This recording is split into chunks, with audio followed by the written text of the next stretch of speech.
Everybody? Welcome back to Trades and Gains. And well, guess what? Market Watch went ahead and decided to drop a headline like it was taking a pee in the morning. October CPI is canceled, November report delayed until after the Fed's rate vote. Now, let's rewind the tape real quick. This is the single most important economic release this month, and you're telling me the government shutdown delayed it? Yeah, this doesn't make sense. They've released CPI during pandemics, wars, snowstorms, debt ceilings, shutdowns, every crisis except for this one. This time, the Fed is going to vote first, and then CPI comes after. You see the problem here, right? You're voting on interest rates without the data. That's like taking your driver's test blindfolded. Now, let me explain the Fed drama they don't want you to understand. So, the big three, think about like the big three in Miami, right? Well, this one is Powell, Williams, and Jefferson. They are the top three. They basically run everything. And Williams, well, normally the boring, quiet one, just said, I support a near term adjustment toward neutral. The translation for that, for the market, for people betting on rate cuts, that basically gave the green light to, well, cut rates right now. The vice chair is calling for a December cut as well, but here's where it gets a little crazier. Stephen Moran, the Trump appointed hawk, says he'd cut too. But are we really shocked about that? This is the same guy who's been coming out and saying we need to do a 50 BPS cut like a month ago, right?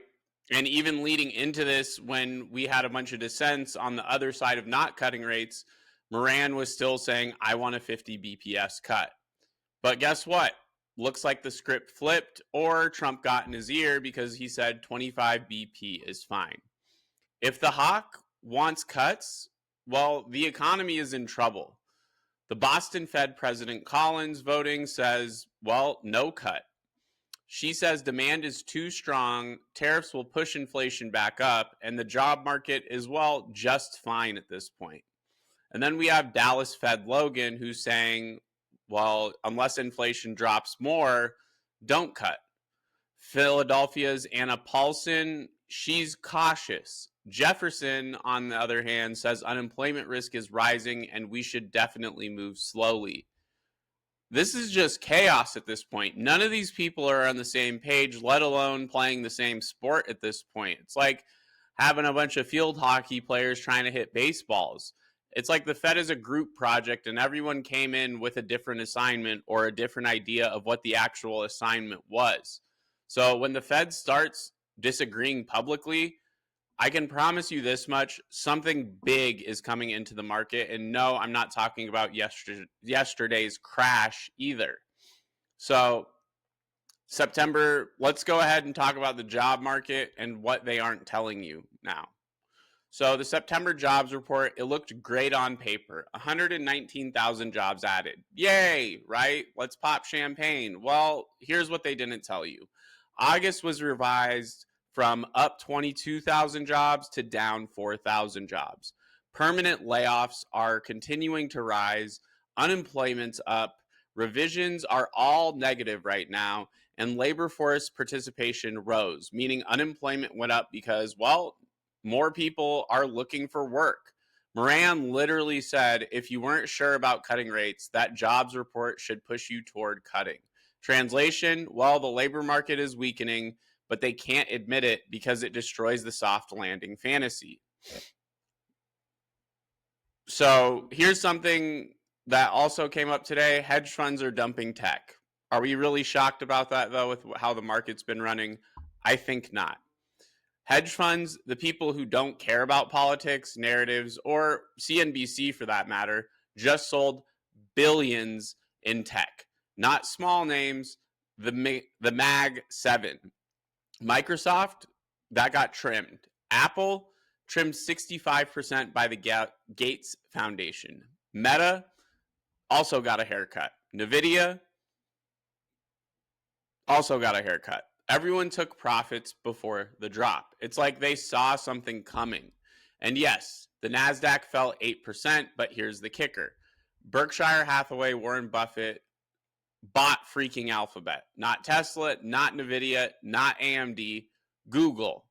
Now, why? Well, because Google trades at a 25x earnings while NVIDIA is almost 30x and AI hype is currently overheating.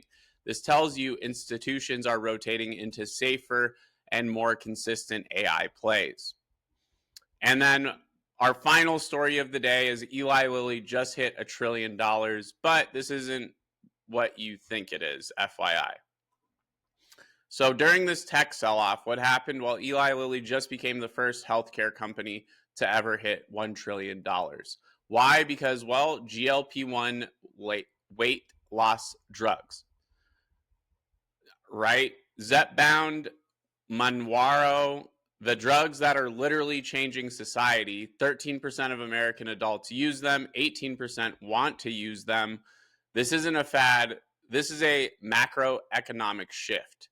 Grocery spending is currently dropping. Fast food volumes are falling. Gyms are rising. Nutrition apps, well, they're booming. And healthcare spending is shifting. Weight loss medication is driving a new $1 trillion sector. The stock's up 36% this year, and this is bigger than what I think people realize. So why does November feel weird? We typically see a pump during this time, and well, think about it. The tech dump, the CPI cancellation, the Fed split, the Eli Lilly boom, the Musk $1 trillion plan, the weight loss era, the AI bubble panic, the tariffs, the jobs revision. It's all connected. One, tariffs raised inflation. The Fed can't hit 2%. The Fed's panicking about unemployment. And now the Fed's debating cuts. Number two, CPI is missing, which leads to uncertainty, which is why we're seeing these volatile markets. Three, hedge funds rotate out of overextended tech. Four, Berkshire signals Google is the safe AI bet. Five, healthcare becomes the new mega cap sector. And six, rate cut odds hit 75%, which is allowing the markets and hedge funds to reposition.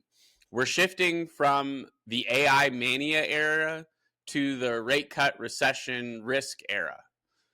So here's the truth nobody on CNBC wants to say. We are entering the biggest macro turning point since March of 2020. If the Fed cuts next month, expect SPY rallying, QQQ trying to recover, Google continuing to outperform the rest of the AI sector. NVIDIA is going to go ahead and stay volatile. Tesla, well, it depends on the robotaxi hype, and Eli Lilly becomes the new mega giant.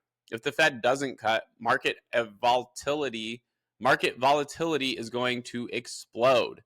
Tech is going to continue selling, rates will stay high, and recession chatter is going to enter the chat again. Either way, the CPI cancellation was the first sign, the Fed drama is the second, and the hedge fund rotation is the third. Go ahead and open your eyes. The next 30 days will determine the next 3 years of the market. I'm Max Pitts. This is Trades and Gains. Make sure you like, subscribe, and comment. I will catch you guys in the next video. I hope you're all having a great day.